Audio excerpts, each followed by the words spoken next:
Hey guys, it is Jem, and I'm here today to talk about a book.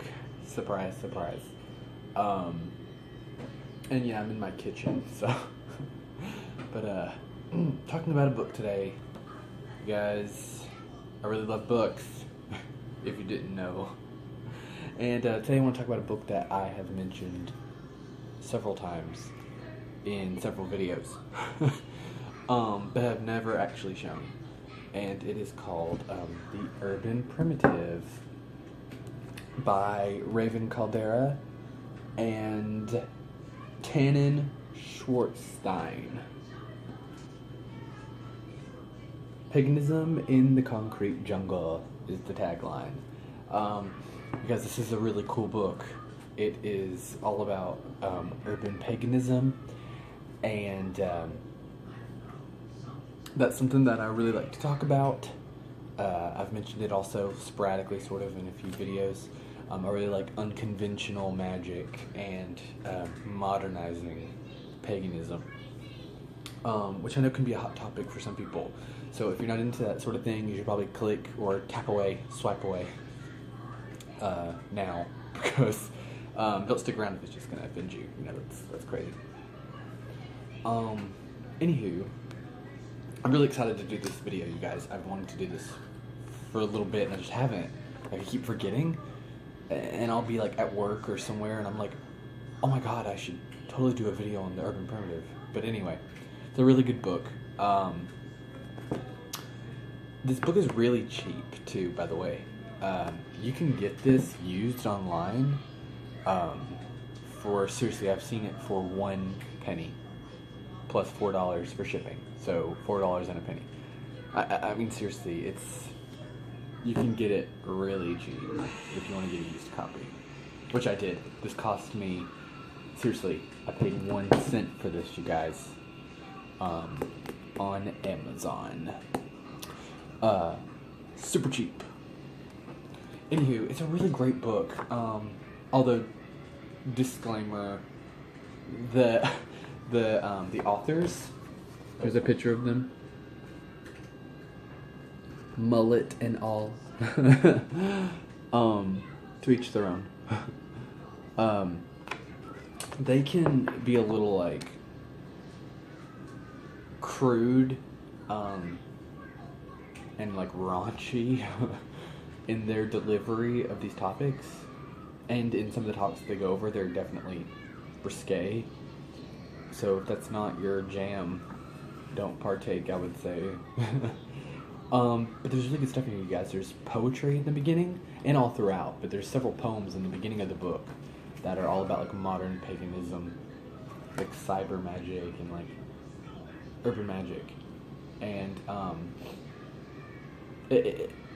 again, the poems even themselves aren't traditional poems. Like, they're very much, like, spoken word, that kind of vibe, if you're familiar with that. It's not your grandma's poetry.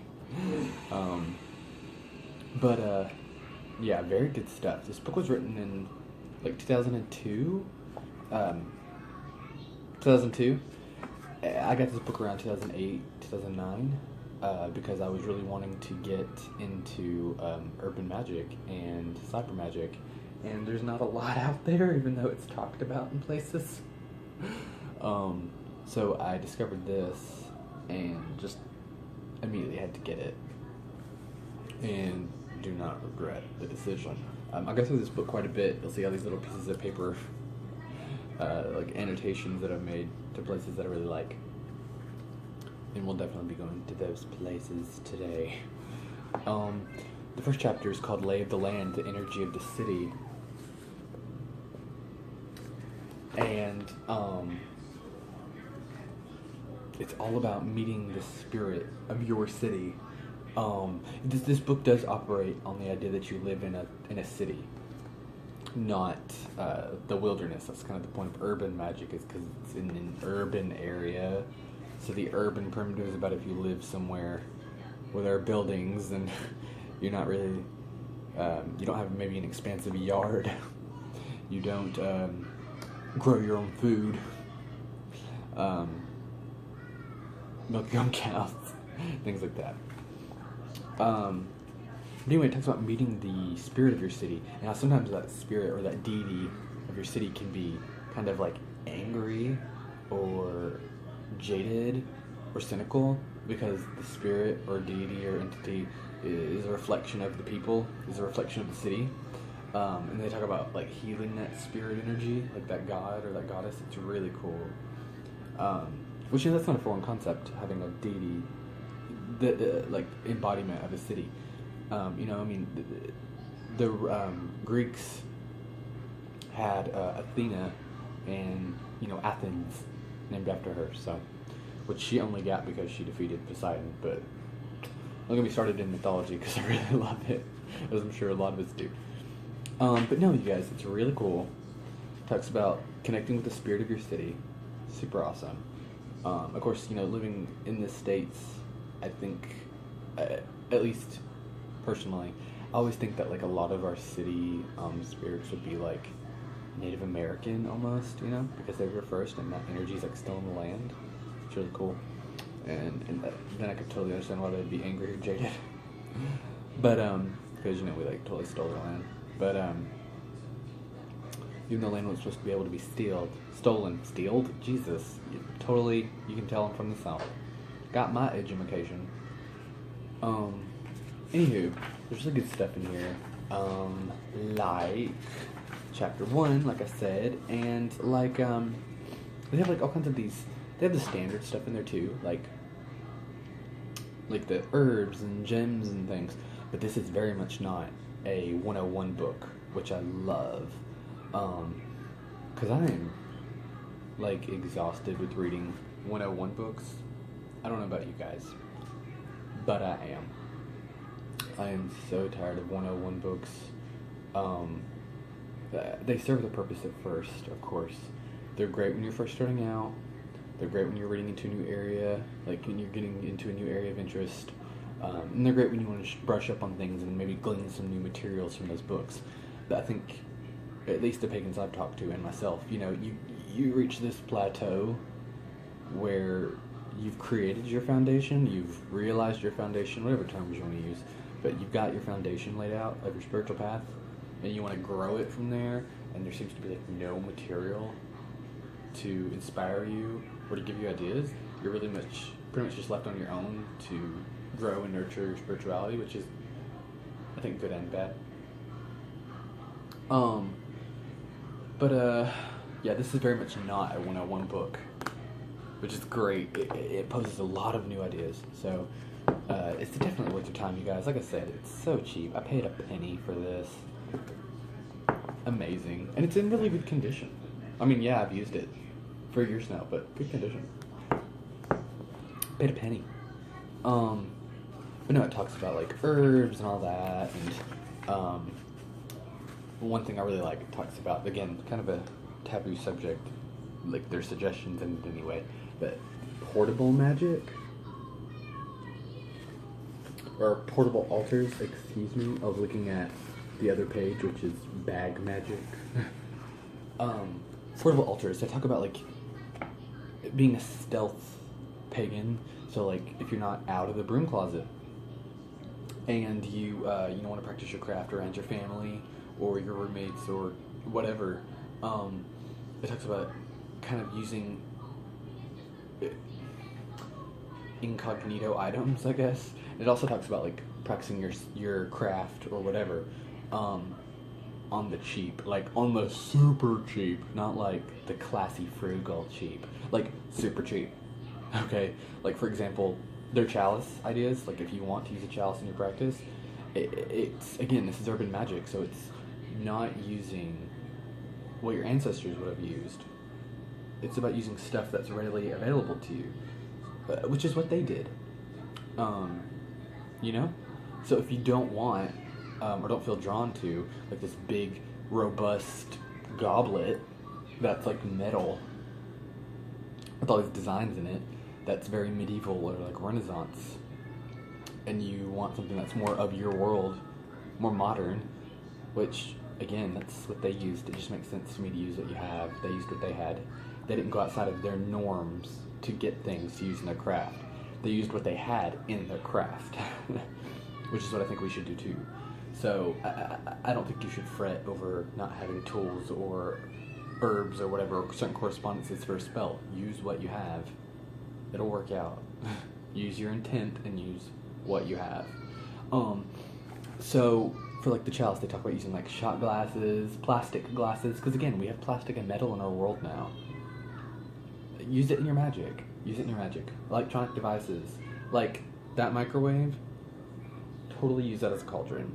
I totally do. No shame. I've also used a blender a few times for things like that, but I really like the microwave. And the oven, but yeah, no shame. Talk about wands, like copper tubing and stuff, and like plumbing tubing. So strange. That's just that is strange. But you know, they just give you all these like really cool ideas for stuff. You know, like using toys and stuff, which I totally do. I used for a while. I used a little figurine of Aquaman and a little figurine of Wonder Woman, you know, the superheroes, as displays on my altar of like the god and the goddess, or like gods and goddesses, like male and female energy. And that worked for me because, and I didn't have a problem with that because those characters represent such positive ideals. I didn't mind drawing their energy to my altar. It was like really empowering for me. And you know, a lot of this is very hoodoo influenced, which is great because, like I said in a previous video about how did I find my path, hoodoo was a huge gateway for me into paganism because of the area that I live in, it being prevalent, but also just because those are the kind of books I could get my hands on, and that's the information that was easily there laid out for me, and like the folklore of my area and all that, like the old wives' tales around here and stuff, the superstitions, a lot of them tie into hoodoo. So again, using what you have and going off of, you know, your area and learning the magic of your area and of your land, I think that's so empowering. Oh man, they talk about chewing gum, you guys, and I thought that was an awesome idea.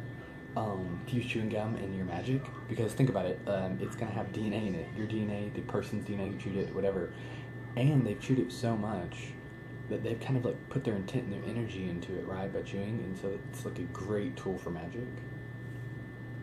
Like with their athames, they talk about using like a nail file, or a pin, like a letter opener, which I think is like awesome. All kinds of things, you guys. They talk about using like compact mirrors instead of like some big fancy mirror for your like magic. You do like mirror magic or whatever, which is really cool. Like the idea of using a compact a lot. It's just awesome. They talk about using like just regular old pencils and pens and markers and crayons for your book to use for your Book of Shadows and things. I love them. I love those ideas. I think it's great. Let's see, what else? I hope this video is interesting, actually, because the more I'm thinking about this, like, is this video interesting? Like, if I were watching this, would I be intrigued? I don't know, but anyway, I hope you're getting something from this. This might be a boring review. I'm not really showing you the book at all, am I? Not showing you the book. Okay. So this is actually one of my favorite things in the entire book. Probably my biggest takeaway from the whole book. This thing called the White Bath. And the White Bath is what it sounds like, a bath, where you pour in something white with the bath, and it's a cleansing bath. It comes from like the Afro-Caribbean traditions, again like hoodoo and Santeria and stuff like that. And you take like milk of any kind, like I use coconut milk, powdered milk, they call it moo juice, sugar, flour, anything white basically, and you pour it into your bath, like a good amount. But this ritual is associated with an Orisha, which is an African deity called, forgive me on the pronunciation, but Obatala, and who represents justice, compassion, and healing, and like truth, stuff like that, like the light. And anyway, you pour in like a can of like coconut milk or a carton of like almond milk or whatever into your bath, and I think it's actually a good idea. Side note that they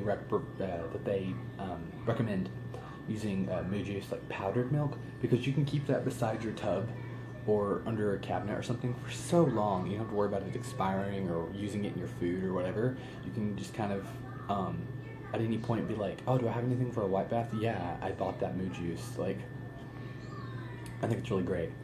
But anyway, you put it in there in the water, you bathe in it, and it's like taken very seriously in the African and Caribbean traditions. Like, this is like not just a casual healing. This is like a deep stripping of energy. Like, it like takes your chakras and like rakes them clean, like takes them out, washes them, and puts them back in your body. Like, seriously, this is a deep cleanse, like very deep. So like things that you're trying to hide from yourself will come to surface. Like anger, angst, depression, sadness, whatever things you're hiding, they'll be brought out. Like, this is a massive healing, like regeneration. But anyway, after you take this bath and you meditate or just relax or whatever you want to do during it, I mean, it's totally up to you. You can do anything while you're in that bath, sitting in that. You get out of it, but you dry yourself off with a white towel, and then you wear something white. At least, I think they say for at least a couple of hours until you get dry or something like that. Like 2 hours or something. And they say a really big t-shirt works well. But something white, like solid white, no colors, just white. And anyway, it's just a deep cleansing, and I love the way it makes me feel when I do it. It's like super awesome. So I totally recommend the white bath. It's amazing. Man, I can get really close to this camera and it looks weird. Okay. So, and the top of my head is cut off. But yes, great stuff in here, you guys.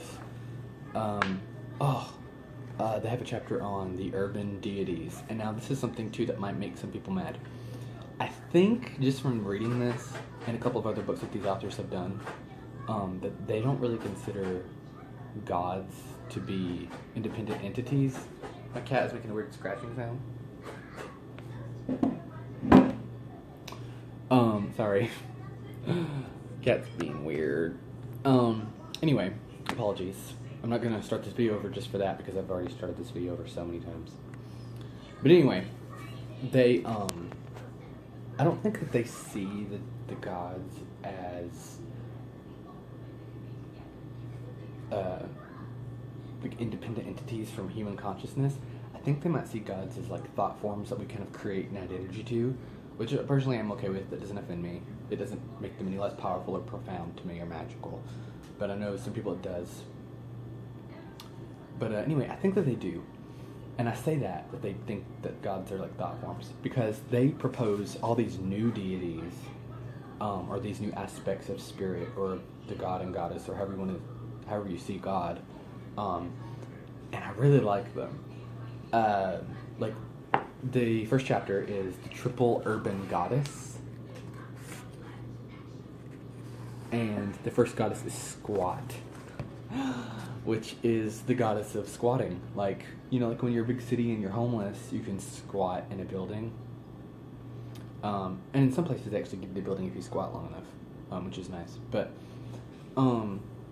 they said that she's like the goddess of parking spaces. Like, if you're trying to get somewhere and you know that traffic's going to be really bad and you're not going to be able to get a parking space, call on the goddess Squat to squat in a parking space for you and save it until you get there. They actually have an illustration of her. Again, they can be kind of offensive in the way they word things and in their drawings. So, again, this is their stuff, not mine. But here's Squat.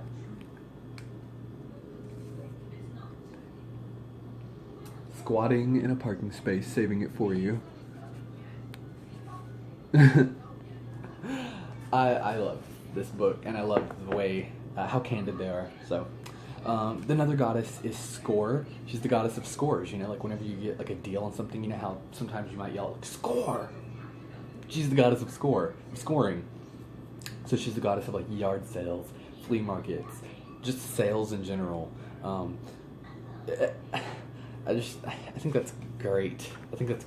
Here, the picture of Score actually is there's a photo of this girl. She's in a dump, like a garbage dump, and Score is pointing her to something really valuable in the dump.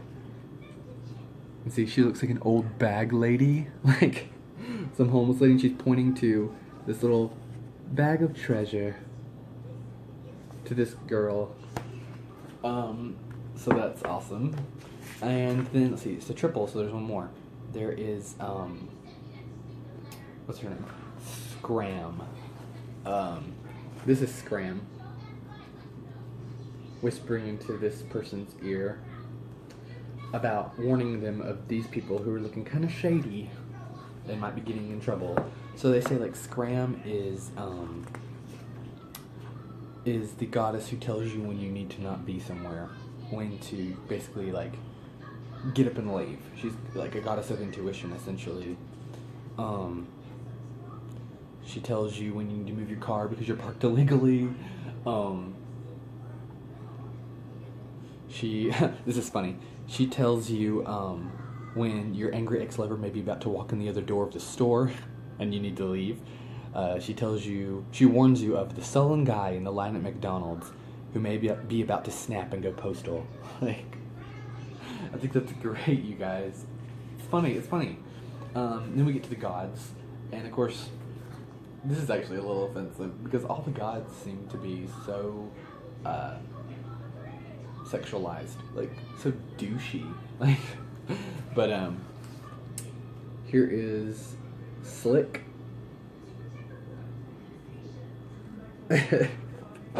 How great is that? But also ridiculously offensive.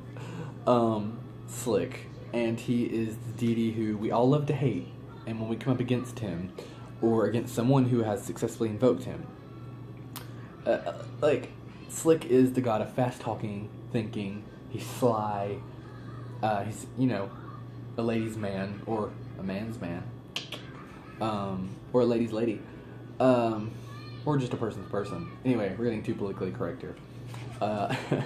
He, is weaselly, so he can always get you out of trouble. So I think that's great. There is Screw, the god of screwing, like sex,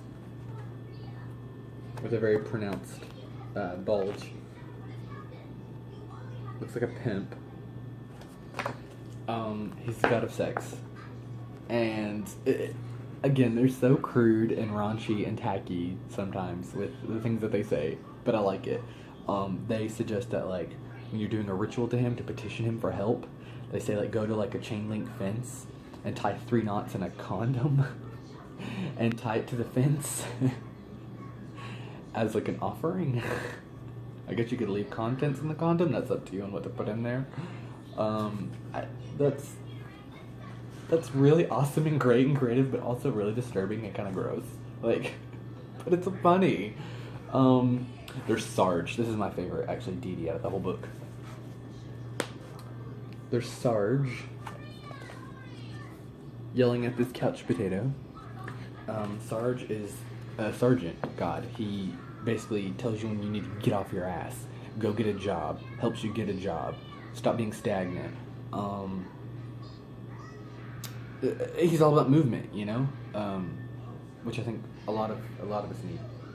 Because we don't live necessarily very active lives, like in the sense of, like, physically active. We live a very kind of, while we are very busy emotionally and mentally at our jobs and stuff, a lot of us, I think, live very, like, lethargic lives. Like, we're not very active. And when we're off, we're so exhausted from our jobs that we just kind of want to sit around and be a couch potato. So that's interesting, I thought. But of course, controversial.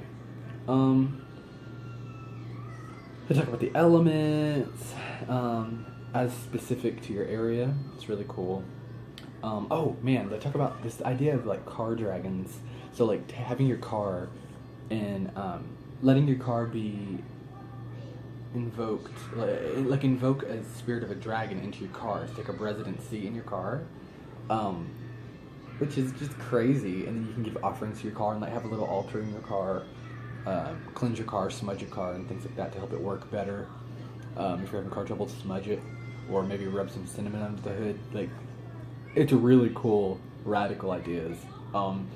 You know, this again with touching on like cyber magic and urban magic. I've also read things, not in this book, but like where if your computer has viruses or is just slow or whatever, has an unsolved problem, cast a spell on your modem, like draw a pentacle on it with salt water on the side, or rub it with sage or whatever, and see if it helps your computer.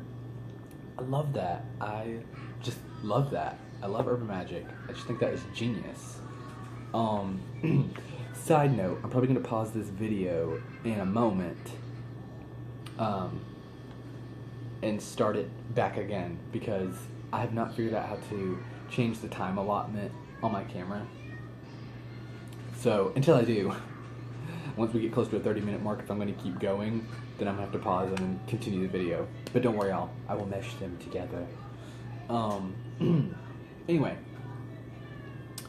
So, yeah, they talk about the cars and stuff, and like, oh, the spirit of the road, which is fascinating to me. And they talk about like gods being, you know, gods of travel on the road, like Hermes, Mercury, Papa Legba. Like, see how I had to throw in a hoodoo reference there again? I love hoodoo. But, it's so cool. Like, they talk about like giving offerings to the spirit of the road to help you in your travel, since we are constantly on the road in our modern world. And so you want the road on your side, the spirit of the road. So it's about giving offerings, but not like traditional offerings, again, using what we have now in the modern world and what we enjoy now. So, again, controversial, but giving offerings like Doritos and coffee, beer, cigarettes, which you should not be smoking, all kinds of things.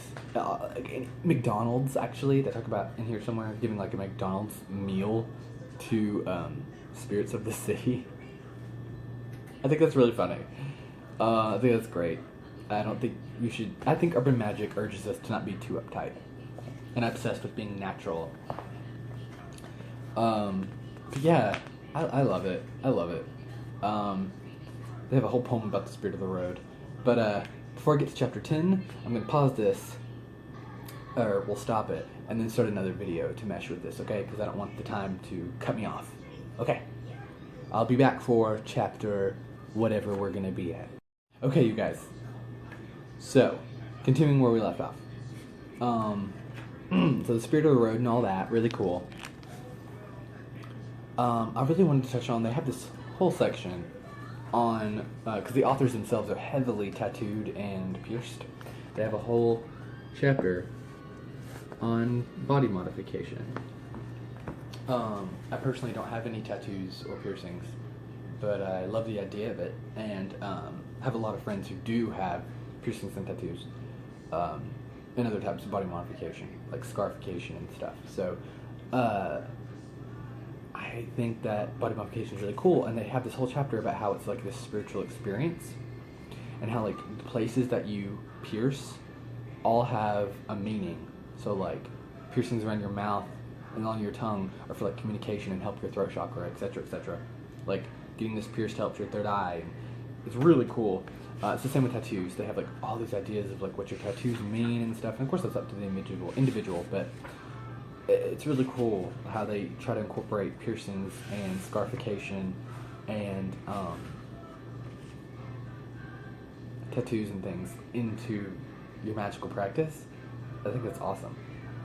They even brought up the idea of like, you know, piercing your genitals as like this, getting in touch with your sexual energy and like enhancing your sexual chakra. It's really cool. But I did want to at least mention that. Let's say, God, yeah, there's just a ton of stuff in here. Like, if I was really going to cover this book the way I really want to, this video would be, like, probably 2 hours long. And I know that that's absurd, so I'm trying to rush over some things. But you really should check out the book, it's so good. It's so good. Just really go to Amazon or wherever you purchase things, even to your bookstore, wherever, and order this book, you guys. It's really good. It really is. There's so much stuff in here that I'm skipping over, not telling you. Also, I keep, like, cutting off my face. I really should have set this camera up higher. oh man, they have like ethics for the internet. Since this also touches on urban paganism. God, my country accent came out there. Um, they have, an extension of urban paganism is cyber paganism. So like working through your computer and the internet and stuff, which I love, love, love, love, love, love, love. I love traveling spiritually to the cyber realm, like the astral plane, but it's the cyber realm, like the internet version, like the Matrix, like Tron stuff. Like I love traveling to that internet world, that realm of consciousness, that realm of spirit. It's really cool. But anyway, they talk about that, like working magic on the internet, like we do, like you being a YouTube pagan, being on Facebook, whatever, being in groups where you share things with people that you don't know in real life, like spells and just conversation in a magical nature. They talk about being courteous in that and talk about how like you are not the occult police. Check yourself before you wreck yourself. Don't assume that you're cursed. Think outside your tradition. Make the ethical choice. Think before you speak. Respect sacred space. It's general rules for life, but they're just like reminding you, like, just because you're on the internet and you get to be kind of anonymous, don't be a douche. Respect other people's opinions. Conservative or liberal or whatever. They talk about the underground, like going into the sewer and drainways to work your magic, which I've done, and it is awesome. Not as gross as it sounds. Meeting your monster, like your shadow self. Guys, I'm really gonna try to rush myself because I don't want to talk about this for forever, and I know that I will. You guys, there's just really good stuff in here. Oh my god, so much stuff. How to live with roommates. Urban totems. I will show you this because it's awesome. Urban totems. So, animals that live in urban areas. So, like, the rat. I think there's a picture, actually. And, like, what the rat means is a totem in an urban sense. Yeah. See, look at him. He looks so cute.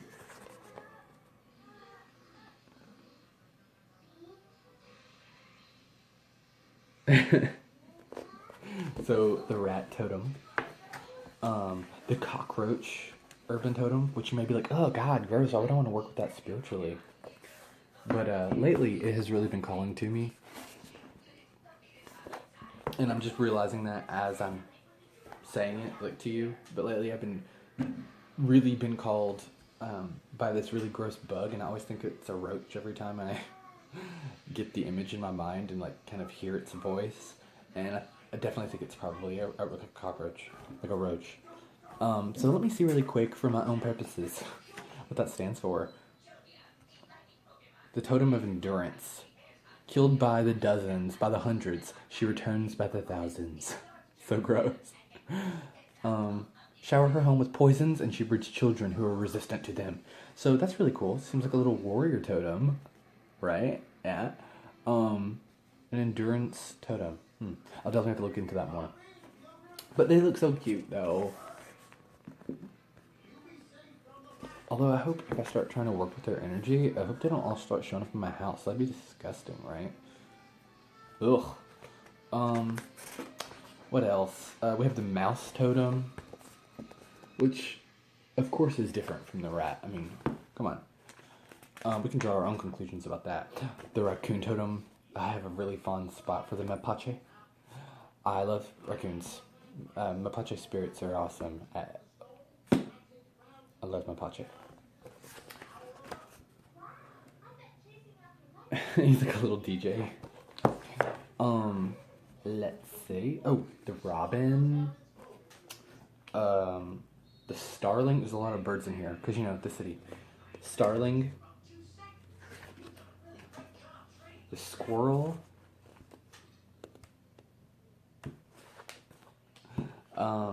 There's actually two cats in here. There's the kitty totem.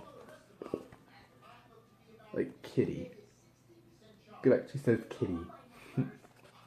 And then there is like a wild cat or something.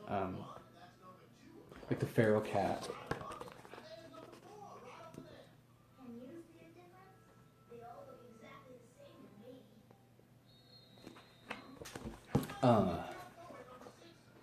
Let's see.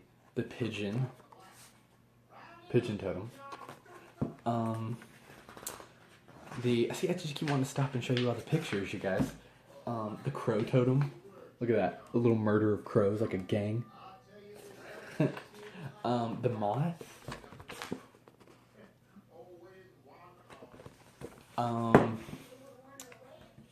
The seagull. I'll try to go quickly now, I guess. The silverfish, which is a bug. If you're not familiar with the silverfish. Not a silverfish, like... The goldfish, which is a fish. The wasp, the dog, sparrow, ant, which is my boyfriend's totem. He loves ants. It's really weird. Coyote. Oh, they're talking about the urban herbal. So like using what is in your area, using what is native to you and what is easily taken, what is easily available, like what's available in your area, using what you have, not what you think you need to have just because your ancestors used it because they lived in Europe. Like using in like pre-Christian Europe, like using what you have instead and what's a part of our world now. Again, building a closer connection to, yes, the earth and to spirit, to the ether, but also building a closer connection to the modern world, living in the now and the present and using what you have now. The more you honor everyday items, the more you will appreciate what you have and like living in the now, you know? Use that damn microwave. I'm telling you. But no, like herbs, like ragweed, oh, I just forgot what it's called, crabgrass. It was right there on the bottom of the page. Crabgrass, clovers, dandelions, it's awesome. Ground ivy, goldenrods, just all kinds of weeds and things. Using those for magical purposes, which I don't know if you've ever eaten dandelion, by the way. Making like the little yellow flower stuff, like dandelions. You can actually, not the flower part, but like the stems and things. You can eat the bloom, but you can eat those in a salad. And they have huge medicinal purposes. Like they make dandelion root tea and stuff. And they're great. And my cat's trying to break into the cabinet. Did you see that? Did you see that? Did you see that? He's doing it again. He's trying to break into that cabinet, and I don't know why. There's nothing in there for him. Anywho, using like kudzu, I love that. Like such a resistant warrior, badass plant, right? Think about using that in your magic. Jeez. But it's just really cool, you guys. They have so many good ideas in here to like really ragweed, to really revolutionize your practice. And I think if you're looking for something that's really kind of out there, groundbreaking, thought-provoking, norm-challenging, paradigm-shifting material, you should definitely check out The Urban Primitive, you guys. It's a really good book, and I wish I could have spent more hours talking about it, but I know that we have lives, so this will be my review. It's a very good book. I really recommend it. And check out Urban Magic if you haven't. Cyber Magic. Google it. Read this book. It's really great, you guys. Also, check out a book called, that I talked about in a previous video, called, I think it's The Urban Pagan? Living in a 9-to-5 world or something like that. Anyway, it's another video that I have. I'll link it below. It's a super great book, too. But anyway, Urban Magic, it's really cool. Pop culture and everything can be included in your practice. It's really awesome. And that's it, you guys.